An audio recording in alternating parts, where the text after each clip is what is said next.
برائرہ نمحو سن رہی تھی، اس کو ذرا یقین نہیں آیا کہ جو ارمان نے بتایا وہ سچ ہے۔ بیٹا، اس کی آنکھوں میں ایک راز پوشیدہ ہے، وہ ایک ٹوٹا ہوا انسان ہے، اس کی محبت کی گواہ اس کی آنکھیں ہیں۔ آنکھیں پڑھنے کی کوشش کرو گی تو یقیناً کامیاب ہوگی۔ یہ انسان کی آنکھیں ہی تو ہوتی ہیں جو دل کا حال بتا دیتی ہیں۔ ارمان تسلی سے سامان کے بارے میں آگاہی دے رہا تھا۔ وہ طائے کو کیوں ڈھونڈنا چاہتے، ان کی ایسی کون سی دشمنی ہے طائے سے جس کے لیے انہوں نے اتنا بڑا قدم اٹھایا؟ برائرہ نے سوال پوچھا تو کچھ پل ارمان خاموش ہوا۔ مجھ میں بتانے کی ہمت نہیں اب رش، لیکن تمہیں پتہ ہے میرا دوست تھا حیدر، جس کا تذکرہ میں بار بار کرتا ہوں، اور اس کا ہی بیٹا ہے۔ حیدر کے ذکر پر ارمان کے ذہن کے پردوں میں کتنے ہی واقعات فلم کی طرح چلنے لگے۔ حیدر انکل، برائرہ نے استفسار کیا۔ ارمان مسکرایا، الماری سے ایک تصویر کا فریم اٹھا کر لایا جس میں حیدر، زینب اور 4 سالہ ضامن تھا۔ یہ حیدر انکل ہے اور یہ زینب مانڈی۔ برائرہ نے دیکھتے ہوئے پہچان لیا، ضامن بھی تو خوب بہت زینب سے مشابہت رکھتا ہے۔ لفظی جواب دیا۔ انکل تو انتقال ہو گیا ہے نا؟ برائرہ کے لہجے میں دکھ تھا۔ ارمان کی ایک دم سانس ہوئی، کتنی تکلیف دیتی ہے نا یہ بات۔ وہ دوست ہے جس کے ساتھ اپنے اتنا وقت گزارا، اس کو یاد کرتے ہوئے آنکھیں نم ہوں اور یہ بات کہنی پڑے۔ ہاں وہ اچھا تھا، اللہ مرحوم کو جنت میں جگہ دی۔ یہ بہت دردناک اور اذیت بڑا وقت ہوتا ہے۔ ہاں یہ اپنی آخری منزل پر پہنچ چکے ہیں۔ ان دونوں کا انتقال ہوا کیسے؟ برائرہ نے وہی سوال دہرایا جو وہ ان کے ہر بار کے ذکر میں کرتی، لیکن ارمان نے کبھی بتانا مناسب نہیں سمجھا۔ تم یہ سمجھ ان کی سچی محبت تھی، یہ دونوں ایک دوسرے کے بغیر نہ جینے کے دعوے دار تھے اور قدرت بھی ان کی محبت کو پسند کرتی تھی، تو شاید جبھی ہی دونوں صرف 1 مہینے کے فاصلے سے اللہ کو پیارے ہو گئے۔ حیدر زینب بابی سے بہت محبت کرتا تھا، بلکہ اگر عشق کہا جائے تو غلط نہیں۔ تمہاری ماما حیدر کے گانے کنسرٹ بڑے شوق سے دیکھتی، لیکن زینب بابی کو یہ سب پسند نہیں تھا، تو حیدر نے یہ فیلڈ چھوڑ دی۔ تمہیں پتہ ہے زینب بابی تمہیں بہت پسند کرتی تھی جب تم بہت چھوٹی تھی۔ وہ تمہیں اپنی بہو بنانا چاہتی تھی۔ وہ جب ہمارے گھر آتی تھی تم ان کے پاس ہی رہتی تھی، جبکہ ضامن سعدیہ کے پاس۔ ہمیں تو یہ فیصلہ بہت پسند آیا تھا، کیا پتہ تھا کہ وقت و حالات کس موڑ پر لے آئیں گے۔ برائرہ خاموشی سے اپنے باپ کی خواہش سن رہی تھی۔ حیدر انکل تو بڑے اچھے لگ رہے ہیں، لیکن یہ خروس کس پر گیا ہے؟ برائرہ مسکرائی۔ بیٹا وہ خروس نہیں، حالات میں بہت کم عمر میں ماں باپ کو کھونا انسان کو چڑچڑا بنا دیتا ہے۔ تم اس کا جائزہ اس کے چہرے سے نہیں، اس کی آنکھوں اور دل سے لو، تو شاید تمہیں جاننے میں زیادہ وقت نہ لگے گا کہ وہ دکھ نہیں دکھاتا، اس کو بھی دکھ ہوتا ہے۔ وہ ظاہر کرتا اس کو تمہاری پرواہ نہیں، لیکن اس سے زیادہ پرواہ بھی کوئی نہیں کرتا تمہاری۔ وہ مضبوط بننے کی کوشش کرتا، لیکن وہ مضبوط نہیں۔ وہ تم سے بہت محبت کرتا ہے، میری رائے یہ ہے تم اس کو ایک موقع دو۔ میرا دل کہتا ہے وہ تمہارے لیے پرفیکٹ ہوگا۔ میں اس سے ملا ہوں بیٹا، وہ ویسا نہیں جیسا دکھتا ہے۔ مجھ سے نہیں ہو پائے گا بابا، میرے اندر نہیں ہے اتنی ہمت۔ اس نے مجھے حمزہ سے الگ کر دیا۔ میں محبت کرتی تھی اسے، لیکن اب آپ بتائیے کیا کچھ ہو سکتا ہے؟ وقت تو اب بھی نہیں بگڑا ہے بیٹا، میں تم سے ضد یوں ہی کر رہا ہوں، کہیں ایسا نہ ہو بعد میں تمہیں پچھتانا پڑے۔ میں سوچوں گی اس معاملے میں۔ برائرہ ضامن کی باتوں کو شاید اچھے روح سے سوچنا نہیں چاہتی تھی، کہیں ایسا نہ ہو وہ ضامن سے محبت کرنے لگے، اس کا دل کسی اور کے لیے دھڑکنے لگے، اس کے جذبات ضامن کے لیے شدت پکڑ لیں۔ بیٹا کیا تم حمزہ کو بھول نہیں پائی، یا آپ بھی اس سے محبت کرتی ہو؟ ارمان نے نرمی سے پوچھا۔ نہیں، آپ نہیں رہی اس سے محبت، جس شخص نے میرا اعتبار نہیں کیا وہ محبت کے بھی قابل نہیں۔ اور ہاں، بھول نہیں پائی ہوں، لیکن بھول جاؤں گی بہت جلد۔ محبت اور اس سے جب ہی ختم ہو گئی تھی جب اس نے مجھ پر اور اپنی محبت پر لعنت بھیجی تھی، برائرہ نے سپاٹ لہجے میں کہا اور بیڈ سے اٹھی۔ کھانا کھا لیا آپ نے؟ اس وقت وہ ضامن یا حمزہ کے متعلق کوئی مزید بات نہیں کرنا چاہتے، اس لیے بات بدل گئی۔ نہیں، چلو آج باپ بیٹی مل کر ڈنر کریں گے، ارمان نے محبت سے کہا، اس کے ساتھ کمرے سے نکل گیا۔ کھانے سے فارغ ہونے کے بعد ہی ارمان دوائی لے کر سوچ کر، جب برائرہ کے دل میں ایک ہلچل مچی تھی۔ وہ ماننے کو تیار نہیں تھی کہ اس کا ضامن کے بغیر دل نہیں لگ رہا۔ وہ کمرے میں ادھر ادھر ٹہل تھی، ایک بے چینی تھی جو اس کو سونے نہیں دے رہی تھی۔ ضامن گھر آتے ہی بہت اداس تھا، اس کا دل نہیں لگ رہا تھا، تو کیا برائرہ اس کو چھوڑ کر چلے گی؟ کیا اب واپس نہیں آئے گی؟ اس کے دل دماغ میں بہت سارے خدشات تھے، ڈر تھے۔ برائرہ کے بغیر رہنے کو سوچ بھی نہیں سکتا تھا، اس کا دل بہت دکھ رہا تھا۔ آج وہ ایک بار حقیقت جاننے کی کوشش تو کرتا، وہ اپنی غلط فہمی میں اتنا آگے نکل گیا کہ ایک معصوم کے ساتھ غلط کر دیا۔ کیا ایک بار بھی اس کا ضمیر گوارا نہیں کیا؟ لیکن جو وقت گزر گیا وہ دوبارہ نہیں آ سکتا۔ کیا مجھے اب وہ معاف نہیں کرے گی؟ اف میرے خدا! پریشانی سے تھوڑی کھجائی، کون اس کو اس معاملے سے نکال سکتا ہے؟ زبیر صاحب کو کال کی جو انہوں نے سامان کی طرح تیسری گھنٹی پر اٹھائی، لیکن اب وہ صاحب کا سامان نہیں تھا، وہ تو کوئی معصوم والا سامان تھا جو کسی کھو جانے کے ڈر سے اپنے والدین کو شکایت لگاتے ہیں۔ ڈیڈی کچھ دیر بجھی اور مایوسی سے آواز ابھری، اللہ خیر کرے، کیا ہوا سامان بیٹا، تم ٹھیک تو ہو؟ ابھی تو شام تک ٹھیک تھے، کیا ہوا ہے یار؟ نہیں ہوں میں ٹھیک، کیا ہوا ہے؟ سب خیریت ہے؟ کچھ ہوا ہے؟ طبیعت ٹھیک نہیں ہے؟ زبیر صاحب نے پریشانی سے کتنے سوال کر ڈالے، وہ مجھے چھوڑ کر چلے گئے۔ سامان کی روندی ہوئی آواز موبائل کے اسپیکر سے بڑی، کس کی بات کرے بیٹا، کھل کر کہو، مجھے پریشانی ہو رہی ہے، میری بیوی برارہ وہ مجھے چھوڑ کر چلی گئی۔ کیا کہہ رہے ہو؟ میرے کچھ سمجھ میں نہیں آ رہا، تم نے نکاح کب کیا؟ کیا فضول باتیں کر رہی ہو؟ بانگ تو نہیں پی ہوئی تم نے؟ آپ کو پتہ ہے میں ڈرنک نہیں کرتا۔ آج سے 2 ڈھائی مہینے پہلے اس کی ڈیٹائی پر زبیر صاحب کو تو جیسے شاک لگے، کیا کب کس سے کیا؟ زبیر صاحب داڑھی ڈیڈی زامن نے وہی رٹی رٹائی کہانی زبیر صاحب کو سنائی، جس سے ان کی کانوں کی لو تک ہوگی۔ تمہارا دماغ تو خراب نہیں ہو گیا؟ اس قسم کی فضول اور غیر مہذب حرکت تم نے کی؟ مجھے یقین ہے تم نے بہت غلط کیا، ہم نے تمہاری یہی تربیت کی ہے۔ مجھے افسوس ہے تم نے کی یہ حرکت، زامن تمہیں اتنا بڑا ایسے ہی نہیں کیا ہے۔ میں نے تم نے میری اور اپنی دادی کتنے لاڈ پیار کا ناجائز فائدہ اٹھا لیا۔ مجھے نہیں لگتا اب وہ واپس آئے گی، بہتر ہے تم معافی مانگو اور ٹر کے آؤ۔ زبیر صاحب داڑے اور وہ شاید پہلی بار زامن پر اتنا چلائے تھے۔ ان کے اس انداز پر زامن بھی ڈرا، لیکن پھر ضد اختیار کی، میں اس کے بغیر نہیں رہ سکتا ڈیڈی، میں مر جاؤں گا۔ زامن اس طرح فضول باتیں دفع کر، محبت زندگی ان آل دیٹ جو ہو اس کے بعد تو مجھے تم سے بات نہیں کرنی چاہیے کہ تم حیدر کے چہتے اور سالم کے لاڈلے تھے۔ مجھے تو یقین نہیں آ رہا کہ تم حیدر کو لا دو۔ وہ اب بھی اپنی بات پر اڑا رہا، وہ چلا رہے تھے، ڈانٹ رہے، اسے زامن کو کوئی غرض نہیں تھا۔ وہ صرف برائرہ کو چاہتا تھا کہ کچھ بھی کر کے وہ اس کے پاس جائے، میں اس کے بغیر نہیں آؤں گا۔ زامن نے اٹا لہجے میں کہہ کر زبیر صاحب کو مزید تیش دلایا، ابھی میرا رویہ تمہاری کرتوتوں کے معاملے میں نرم ہے، مجھے مجبور نہیں کرو کہ میں کوئی مضبوط قدم اٹھائے، بہتر ہے کہ مجھ سے اس معاملے میں بحث نہیں کرو۔ زبیر صاحب ہلکی آواز میں کہا، زامن خاموش اور گہرے سانس لینے لگا، ڈیڈی صرف ایک چانس دے دے، میں اسے منا لوں گا، آئس پہ مجھے بس تھوڑا ٹائم دے دے پلیز ڈیڈی۔ زبیر صاحب نے کال کر دیا کہ زامن کافی حد تک سنجیدہ اور پریشان نظر آ رہا تھا۔ ان نے برائرہ کے ساتھ ساتھ اپنے دوست سے جیسے زیادہ کو بھی ناراض کر دیا، اس کا باہری امید ارمان کی صورت میں نظر آئی، اب وہی کچھ کر سکتے ہیں۔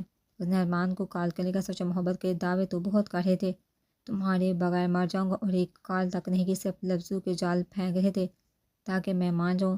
خیر مجھے کیا، میں نے اب کون سا ساتھ رہنا ہے؟ برائرہ نے ہم کلامی کی اور بیڈ پر جا کر لیٹ گئی، نیند تو جیسے اس کی ٹوٹ گئی ہو، آنے کا نام ہی نہیں لے رہی تھی، نظریں چھت کو گھور رہی تھی اور دماغ کسی اور کی سوچ میں مگن تھا۔ میں کیا کر کچھ سمجھ نہیں آ رہا، لیکن بندہ ایک فون تو کرتا ہے، کیا کر رہی ہو، کچھ کھایا یا نہیں؟ برائرہ بڑبڑاتے ہوئے ایک نظر موبائل پر بھی ڈال لیتی تھی، کافی دیر وہ لیٹی، لیکن اچانک فون کی گھنٹی پہ جی نمبر دیکھ اس کے چہرے میں بہت خوبصورت سی مسکراہٹ امڑی، لیکن اس نے فوراً خود کو قابو کیا، 2 3 بیل کے بعد کال اٹھا لی۔ السلام علیکم انکل، انکل وہ مجھے چھوڑ کر آ گئی ہے، آپ پلیز کچھ کرے۔ زامن کی بجھی سی آواز ابھری، جی۔ برائرہ نے مصنوعی ہنکی جاری، اس کی آواز سنتے زامن کے بے قرار دل کو قرار آیا۔ برائرہ تم دیکھو یار، مجھے پلیز معاف کر دو، آئندہ نہیں کروں گا ایسا کچھ بھی، یار میری بات تو سن لو برائرہ۔ برائرہ بغیر بولے کال رکھنے لگی، زامن کی آواز سے دوبارہ موبائل کان کو لگا، میری قسم تم کال نہیں کاٹو گی ورنہ اچھا نہیں ہوگا، تم میری بات سنے بغیر کال نہیں رکھ سکتی، تم اتنی سنگین کیسے ہو گئی ہو، میری پہلی پوری بات تو سنو یار، بولو۔ برائرہ نے اسپاٹ لہجے میں کہا، وہ اس کی کال کی منتظر کے بعد بھی نہیں کرنا چاہتی تھی، یار میں محبت کرتا ہوں تم سے، اللہ کی قسم تمہارے ساتھ غلط کرنے کا کوئی ارادہ نہیں تھا، جو بھی ہوا غلط فہمی کے تحت ہوا، میں بندہ ناچیز ہوں، مجھ سے بھی غلطیاں اور غلط فہمیاں سرزد ہو سکتی، مجھے پلیز سزا دو، لیکن برائرہ یار گھر آ جاؤ، تمہارے بغیر میرا دل اداس ہے، میری آنکھیں بران ہیں، گھر میں ایک الگ سا سناٹا ہے، ہر چیز تمہاری کمی کی گواہ ہے،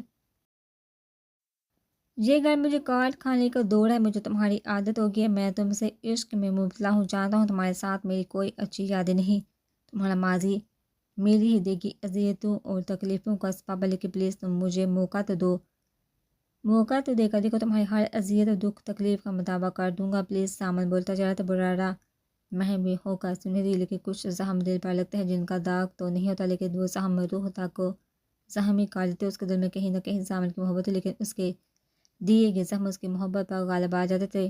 کہہ دے جو کہنا تھا، اب رکھ دو کال۔ بورا نے اس کی بات کو سرے سے ہی اگنور کر دیا۔ کیا میں اتنا بھی قابل نہیں ہوں کہ تمہارے دل تک رسائی کر سکوں؟ زامن نے دکھ سے کہا، جبکہ بورا کے دل میں ٹھیس اٹھی، لیکن خاموشی۔ کیا تمہیں اتنے وقت تک میرے ساتھ رہتے ہوئے تمہارے دل میں میرے لیے جذبات نہیں ابھرے؟ کہ تمہیں یہ پچھتاوا نہیں ہوگا کہ میں تمہاری محبت میں دنیا سے کوچ کر جاؤں؟ کیا تمہارا دل لگ رہا ہے میرے بغیر؟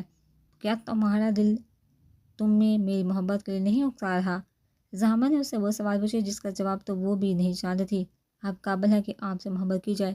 بورا نے صحت بنتے ہوئے کہا، کیونکہ وہ ایک بار محبت میں چوٹ کھا چکی تھی، اب مزید آزمانے کی ہمت نہیں تھی۔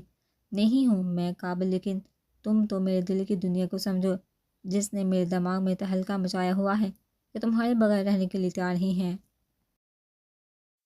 جانے عزیز، جانے جا، مجھے معاف کر دو، تمہاری محبت میں تمہارے حکم کا غلام بننے کے لیے بھی تیار ہے۔ کچھ تو رحم کا لو، لڑکیاں سنگ دل نہیں ہوتی، لیکن تمہاری ناراضگی جائز ہے۔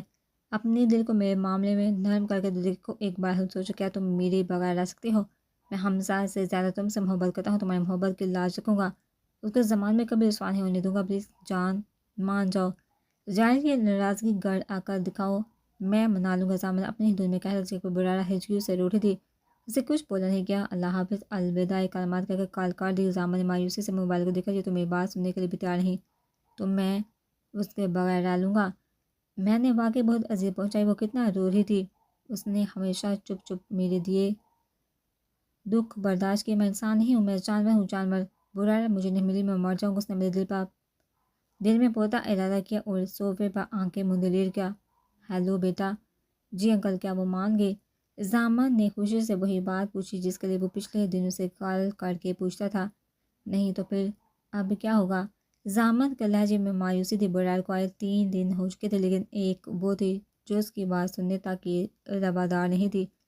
برائر چکن شاشلک بنا ہے، تم بس جلدی سے آ جاؤ اور منا لو، ہو سکتا ہے شاید مان جائے۔ ہے واقعی؟ بس تم نکلنے کی کرو اور جلدی آ جاؤ۔ جی آتا ہوں، اللہ حافظ۔ زامن نے خوشی سے مسکراتے ہوئے کال کاٹ دی۔ برائرہ کچن میں موجود تھی، جہاں سے تقریباً کھٹپٹ کی آوازیں آ رہی تھی۔ اسے کچن میں آدھا ایک گھنٹہ ہو گیا تھا، غالباً دوپہر کے کھانے کی تیاری کر رہی تھی۔ ڈھیلی سی بال والی چٹیا جس کے کچھ بال چہرے پر موقع دے، چہرہ پسینے سے شائبور تھا۔ 2 رنگ کے کپڑے پہنے کبھی وہ کیبنٹ کھول دی، کبھی سبزیاں فرائی کرتی۔ آج میں کتنے دن بعد ایسے کھانا پکا رہی ہوں سے ہم کلام ہوئی، وہ ہولے سے مسکرائی۔ برائر نے حرم کو بہت مس کر دی، لیکن اب یہ نشین پر منحصر تھا، وہ کب اسے دیتی ہے؟ بیٹا، برائر کب سے کچن میں، آج کھانا بنے گا بھی یا نہیں؟ ارمان نے مسکراتے ہوئے تصدیق کی۔ بابا بس بن گیا، کچھ دیر اور رک جائیے۔ ٹھیک ہے، میں ظہر کی نماز پڑھ لوں۔ ارمان وہیں سے کہتا نماز ادا کرنے چلا گیا۔ ان دنوں بیماری کے بعد مسجد تک جانا اس کے لیے تھوڑا مشکل ہوتا تھا، جب بھی گھر میں ہی نماز پڑھ لیتا تھا۔ برائر کچن سے نکلے، اپنے ہی دوپٹے سے پسینہ پوندی اوپر سیڑھیوں کی طرف جانے لگی، لیکن اچانک گھر کا دروازہ بجا جس نے اس کی توجہ اپنی طرف مبذول کروائی۔ ہائے، کون آ گیا اس ٹائم؟ وہ کہتے ہی سیڑھیوں سے اتری، دوپٹہ سیٹ کر دروازہ کھولنے آئی، لیکن اچانک سامنے کھڑی شخصیت کو دیکھا کر بکا رہ کہ تم یہاں کیا کرے ہو حمزہ؟ تم یہاں کیا کرے؟ حیرانی لیے حمزہ نے پوچھا۔ برائر خاموشی۔ زامن اندر ہی آنے لگا، لیکن اندر حمزہ کی موجودگی کو دیکھ اس کا خون کھول اٹھا، لیکن ضبط کا مرحلہ طے کر کے باہر دروازے کی اوٹ میں چھپ گیا، جہاں ان کی باتوں کی آوازیں صاف سنائی دے رہی تھی۔ حمزہ تھوڑا قریب ہونے لگا، جس سے وہ چند قدم پیچھے ہٹی۔ اپنی حد میں رہیں۔ میں اپنی حد میں رہوں؟ حمزہ نے تیوری چڑھائی۔ میں آپ کی کسی بات کا جواب دینے کی پابند نہیں ہوں، لہٰذا آپ خاموش رہیں اور بتانا پسند کریں کہ آپ یہاں کیوں آئے ہیں۔ اس کی اس طرح کے اجنبی رویے پر حمزہ تو صدمے سے گنگ رہ گیا۔ کیا تم کس طرح بات کریں مجھ سے؟ حمزہ نے اس کا ہاتھ پکڑنا چاہا۔ دیکھیے، آپ دور ہیں اور آئندہ مجھے ہاتھ لگانے کی غلطی نہیں کرے گا، ورنہ اگلی بار ایسے منہ سے تنبیہ نہیں کروں گی۔ اوہ دیکھو، میں بھول گیا، تم تو ایک رئیس زادے کی بیوی ہو نا؟ ہاں، کیا نام تھا اس کا؟ زامن۔ حیدر تو بڑھ گیا اس کا دل جب بھی تمہاری مہنوز قدم آج اس گھر پر ہے۔ اس کی سنگت میں کچھ زیادہ ہی ہوا میں نہیں اڑ رہی ہو؟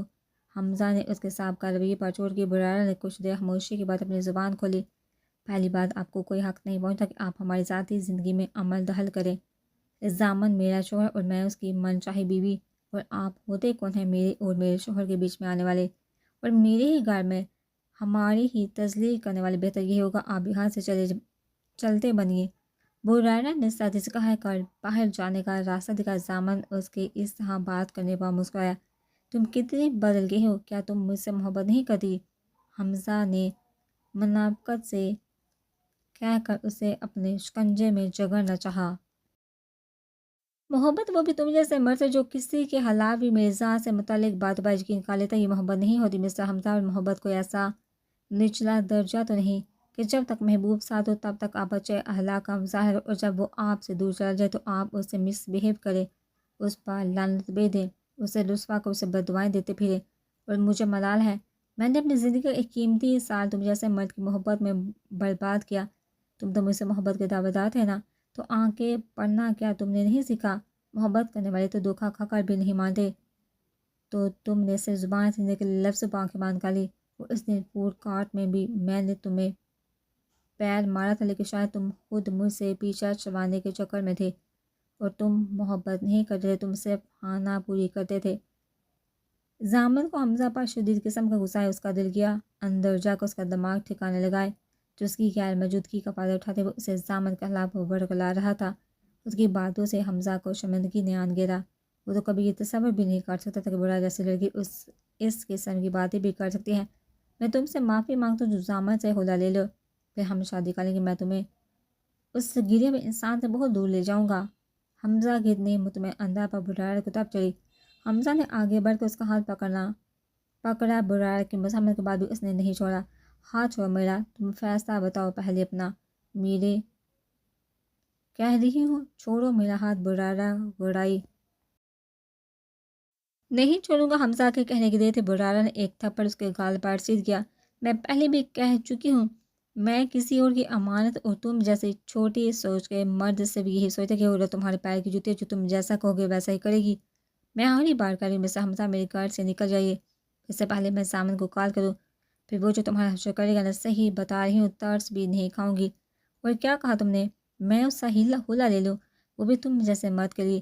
ایک دفعہ تم نے لعنت بھیجی تھی، اور اب میں تم پر لعنت بھیجتی ہوں۔ مجھے امید ہے اب تم یہاں نہیں آؤگے، اور یہ بات اپنے دماغ میں نقش کر لو، بار بار نہیں بولوں گی۔ محبت میں دل نہیں بڑا کرتے، لہٰذا نہ تو میں اسے لڑ کر آئی ہوں، نہ ہی اس نے مجھے بھیجا ہے۔ بریرہ عام سلاج مبلغ کے اطمینان قابل دی تھا۔ لیکن ابھی تو تم نے کہا کہ تم مجھ سے محبت کرتے ہو۔ ایکسکیوز می، بریرہ نے روکھے سے انداز میں کہا۔ جی، اگر میں تمہارے روبرو کھڑی ہوں، اس کا یہ ہرگز مطلب نہیں نکلتا کہ میرے دل میں تمہارے لیے ذرا برابر بھی جذبات ہیں۔ نہ تو میں تم سے محبت کرتی ہوں، نہ ہی اب کرنے کی سوچوں گی، کیونکہ میں صرف اور صرف اپنے شوہر سے محبت کرتی ہوں، اپنے محتم سے کرتی ہوں۔ رہی بات تمہاری، تو میں تمہیں ایک تلخ ماضی سوچ کر بلا چکی ہوں، کیونکہ میرا شوہر کہتا ہے ماضی میں رہنے والے لوگ بیوقوف کہلاتے ہیں، اور جس محبت کے آگے تھا تھی لگانے پڑے وہ کبھی محبت نہیں ہوتی۔ تو ایسا ہے کہ میں تمہارے ساتھ اپنا بہت وقت برباد کر چکی ہوں، مجھے میرے شوہر کے لیے کھانا بھی تیار کرنا ہے، وہ آتے ہی ہوں گے۔ بریرہ نے دل جلی مسکراہٹ اس کی طرف اچھالی۔ زامن کے دل میں اندر تک سکون پھیل گیا۔ اتنے مہینے میں وہ پہلی بار بھرپور انداز میں مسکرا اندر کی طرف بڑھا۔ بریرہ نے اندھیرے میں تیر چھوڑا تھا، لیکن اس کی موجودگی دیکھ حقیقت سے گنگ رہ گئی۔ میں تو ایسے ہی کہا تھا، لیکن اندر سے ایک ڈر بھی تھا کہ زامن ان دونوں کو آمنے سامنے دیکھ کیا مطلب نکالے گا۔ وہ مسلسل سوتے ہوئے زامن کو ہی دیکھی تھی، اور اس کی یہ حرکت زامن کے علاوہ حمزہ نے بھی نوٹ کی تھی۔ زامن دل جلی مسکراہٹ لیے حمزہ سے بغل گیر ہوا۔ ہی برو، کیسے ہو؟ میں ٹھیک، حمزہ نے کچھ دیر بعد کہا، وہ خاموشی سے کھڑا ہو گیا۔ ہی ڈارلنگ، زامن نے بریرہ کے کندھے پر اپنا ہاتھ کا آپ یہاں تم یاد کرو اور زامن نہ آئے، ایسا ہو سکتا ہے؟ زامن نے اس کی آنکھوں میں جھانکا۔ اس کے انداز نے بریرہ کو سوچنے پر مجبور کر دیا۔ بات ایسے کر جیسے ان کے درمیان سب تھی، کو بریرہ نے جو بڑی بڑی باتیں کی تھی سو ان باتوں کا خیال کیے جبراً مسکرائی۔ زامن مکمل طور پر حمزہ کی طرف متوجہ ہوا۔ مسٹر حمزہ، میں چاہتا ہوں تم بریرہ کے ایکس فیانسی ہو، تم اس کا ایک پاس ہے جسے میری بیوی بہو بھی بلا چکی ہے، اور مجھے اس سے کوئی سروکار نہیں۔ بریرہ میری بیوی ہے جس پر میں اپنے سے زیادہ بھروسہ کروں، لیکن تم جیسے مردوں کا کوئی بھروسہ نہیں کہ کب کس کو کس کے خلاف ورگلائیں۔ اور رہی بات میری، تو میرے جیسے مردوں کا بھی کوئی بھروسہ نہیں ہوتا۔ یہ بھی ممکن ہے میں تمہارے متعلق کچھ غلط قدم اٹھاؤں جس سے میری بیوی کو تکلیف پہنچے، تو لہٰذا تمہارے لیے بہتر ہے تم دور ہو اس سے۔ کیونکہ میری خودداری یہ گوارا نہیں کرتی کہ میری بیوی کسی غیر مرد سے یوں روبرو باتیں کرو. تم اسے آندھا ہاتھ لگانے کی غلطی نہیں کرنا. یہ زامن کی بیوی ہے، حد سے زیادہ بہت لڑکی سمجھے تم. زامن حمزہ کو اپنی نظروں کے حساب میں لیا ہوا تھا، جبکہ برا دم سادو سے دیکھ رہی تھی. اتنا ہی پیارا ہے کہ آج کوئی خاص بات ہے. ایک نظر وہ حمزہ کو دیکھتی تو ایک نظر بالکل میں پاس کر زامن کو، جس کا لہجہ تو نارمل تھا لیکن لفظوں میں صاف وارننگ واضح تھی. حمزہ جان چکا تھا وہ کیا کہنا چاہتا، لہٰذا اس نے یہاں سے جانے میں آبے جان لے کے جاتے جاتے زامن کی آواز سے کہا، اب آہے گئے ہو تو میری بیوی کے ہاتھ کا کھانا کھا کر ہی جانا. زامن نے قدرے عام لہجے میں کہا، جبکہ میری بیوی سن کر حمزہ چڑ گیا تھا. جانتا ہوں آپ کی بیوی بہت اچھا کھانا بناتی ہے، سو آپ انجوائے کریں، مجھے ضروری کام سے جانا. حمزہ بول کر رکن لمبے لمبے ڈگ پر تب وہاں سے نکل گیا. جبکہ اس کے جاتے زامن کا پلک شگاف کہہ کر گونجا. بوڑھا نے اس کا ہاتھ جھٹکا لے کے زامن نے فوراً ہی اپنی طرف کھینچا. زیادہ فری نہیں ہوئی، بابا نے نماز پڑھ لی ہوگی، آپ یہاں کیا کر رہے ہیں؟ کس نے بلایا آپ کو؟ دل کو دل سے راہ ہوتی ہے. زامن نے اس کے کان میں سرگوشی نما کہا، بار میں جائیے دل، اور ہٹیے ذرا بابا کو دیکھ لوں. بورارا کہتے ہی ارمان کے کمرے میں جہاں وہ نماز پڑھ کر سو چکا تھا. ہائے ہمیں اتنی دیر ہوگی کہ بابا سو گئے. بورارا ماتھے پر ہاتھ مارتی ارمان کو اٹھانے آئی. بابا اجے آپ کے مہمان آئے. خیر جان نہ پہچان بان کے مہمان، اور تیار تو ایسے ہو کر ہے جیسے موصوف کا ولیمہ ہو. خیر سچی بات ہے ہوا بھی نہیں ہے ولیمہ، بہت سے بڑبڑائی. ارمان کو جھکانے لگی، ہوا نہیں تو کر لیں گے زوجہ محترمہ. ویسے یہ بات ہے تم میرے سامنے بھی کہہ دیتی کہ میں آج تمہیں دل سے اچھا لگا ہوں، میری یادوں کے سمندر میں کوئی تزن ہو. زامن نے محبت سے کہا. وہ پاس پڑی کرسی کھینچ کر بیٹھ گیا. خوش فہمی نہ ہو تو کہتے ہیں سیلف، لیکن یہاں تو لوگ کم خوش فہم زیادہ ہیں. بڑھا نے تنگ کہا، تم شروع سے شیریں نہیں ہو، لیکن اب کیا نیم کے پتے بھی چھپانے لگے ہو؟ جب دیکھو ایسے بولتے ہو اگلے انسان کا دل کٹ کے رہ جاتا ہے. زامن نے مصنوعی دکھ سے کہا، جس پر برارا نے گڑا. ہلکا بولی، سو رہے ہمیں بابا؟ ہاں جیسے ہمارے تو غیر ہیں، آپ کے کچھ نہیں لگتے بابا سمجھے، تمہارے کچھ نہیں لگتے سمجھی. زامن نے اس کے لہجے میں کہا، بیٹی ہوں میں ان کے فہریہ کالر جاڑا، بیٹا ہوں ان کا. زامن نے اس کی نقل اتاری. آئے بڑے بیٹے تھے تو اتنے سالوں میں کہاں الادین کے چراغ میں بند تھے، اتنے سالوں میں تمہارے ساتھ جو کیا تھا، لیکن میں تو زیادہ مجھے تو قید کر دیا نا. زامن نے کھوئے ہوئے لہجے میں کہا، جس سے برار کی زبان کو بریک کر، لیکن اب ارمان کو اٹھانے کی ضرورت نہیں پڑی، ان کی بحث سے اٹھ چکا تھا. زامن چلتا ہوا ارمان کے پاس ہے. اسلام دعا کے بعد ہی وہ لوگ پہلا کے پارسا تو ایسے باندھے جیسے دنیا جہاں کا نور انہی کے پاس آ کر ٹھہر گیا ہو. بورارا بڑبڑائی، بیگم لگا بھی دو کھانا. زامن کی آواز سے بوڑھا سا منہ بنائے کھانا لگانے لگی. حمزہ بوڑھا سا منہ بنائے گھر میں دال وقت پا کر. نازیہ بیگم آج گھر میں نہیں تھی. السلام علیکم لائبہ کہتی اس کے پاس آ کر بیٹھی. جواب نہ بھگ حمزہ کو ہلایا. حمزہ السلام قاری کہاں غائب ہیں حمزہ جھکا. وعلیکم السلام، طبیعت ٹھیک ہے؟ لائبہ نے فکر مندی سے پوچھا، لیکن حمزہ کا ذہن اس کی طرف ہوتا تو جواب دیتا نا. ہاں ٹھیک ہو. اچھا یہ بتاؤ کیوں طلاق دی ارمان انکل نے حالہ کو، وہ بھی اس عمر میں نہیں جانتا. حمزہ نے بے زاریت سے کہا، تو تم وہیں گئے تھے نا، تو کیوں نہیں پتہ کیا؟ اس کے اتنے سوال جواب سے حمزہ نے تنگ کر جواب دیا، زیادہ ماں نہیں بنو، بیوی ہو تو بیوی بن کر ہو. حمزہ نے زامن کا غصہ لائبہ پر اتارا. بات سنو میری، میں برارا نہیں ہوں جو تمہاری شاعری پر ناچ سکوں، اور آئندہ اس انداز میں مجھ سے مات کرنا نہیں. میں ان لہجوں کی عادی ہوں، نہ میں نے کبھی برداشت کیا. لائبہ اس کے رویے سے غصے میں آئی. تم برارا ہو بھی نہیں سکتی. حمزہ اپنی بات کرتا کمرے سے چلا گیا. میں اس کو بتاؤں گی کہ میں برارا نہیں لائبہ ہوں. لائبہ نے نفرت سے سوچا، اس کے پیچھے چل دی. کھانے سے وہ لوگ فارغ ہو چکے تو ایسا ایک وقت بھی نہیں تھا جس میں زامن نے برار کے ہاتھ کے کھانے کی تعریف نہ کی ہو. انکل مجھے تو اندازہ ہی نہیں تھا میری چھوٹی سی بیوی اتنا بہترین کھانا بناتی ہے. زامن کے دوبارہ کلمہ برار نے اس کی بات کاٹی. بابا چائے پئیں گے؟ بیٹا زامن سے پوچھو، پہلے بار سسرال آیا ہے، اس کی تو کوئی خاطر تواضع ہی نہیں ہوئی. یہ اپنے گھر میں عیش سے رہتے ہیں، اس لیے انہیں دکھ بھی نہیں ہوگا. برارا نے زامن کی طرف دیکھ کر طنز سے کہا، بیٹا یہ کیا بات کی، یہ اس کا بھی تو گھر ہے. میں جس طرح تمہارا باپ ہوں اسی طرح زامن کا بھی ہوں. ہے بتائیے چائے پئیں گے یا بیگم؟ چائے اتنے طنز کے بعد تم زہر بھی دیتی تو میں پی لیتا. زامن مسکرایا. برارا کچن میں چل گئی جبکہ وہ دونوں باتوں میں مصروف ہو گئے. چائے وغیرہ سے فارغ ہونے کے بعد ہی دروازے پر دستک ہوئی. انکل آ جائیے. ابو بلا رہے ہیں۔ ایک 15 سالہ نوجوان گھر میں داخل بلکہ برائرہ کو دیکھ کر رکیا۔ برائرہ باجی آپ کب آئی؟ تمہیں خیال آیا بھی تو اب 3 دن ہو گئے مجھے آئے۔